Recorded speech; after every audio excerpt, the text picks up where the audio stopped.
नाशिक शहरातील वृक्षतोडी संदर्भात आता नुकतीच एक महत्त्वाची माहिती समोर येते। राष्ट्रीय हरित लवादाने 28 एप्रिलपर्यंत नाशिक शहरात कुठल्याही प्रकारची वृक्षतोड होऊ नये यासाठी स्टे दिलेला आहे आणि सर्व नाशिककरांना या संदर्भात एक महत्त्वाचं आवाहन पर्यावरणप्रेमींकडून केले जाते। आपल्या डोळ्यासमोर ज्या ठिकाणी वृक्षतोड होत असेल त्या ठिकाणी तुम्ही तुमचा जिओ टॅग फोटो ॲप हा डाउनलोड करून त्या ठिकाणी फोटो काढायचे आहेत। आपल्याला जे अधिकारी या राष्ट्रीय हवादाचा अवमान करत असतील त्यांच्यावरती फौजदारी गुन्हे दाखल करण्यासाठी या गोष्टीची अत्यंत उपयोगिता होईल।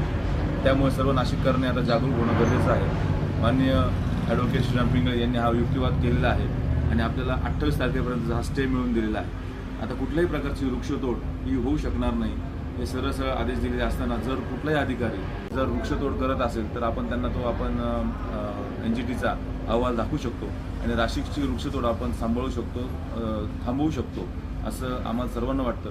तरी आपण या गोष्टीचा नक्की विचार करा आणि जिओ टॅग ॲप नुसते फोटो काढून काही उपयोग होत नाही, कोर्टात ते पुरावे सादर होत नाही। तुम्हाला जिओ टॅग ॲप डाउनलोड करूनच फोटो काढावे लागतील। त्याच्यामध्ये त्याची तारीख असते, वेळ असते, ठिकाण असतं आणि तो फोटो असतो।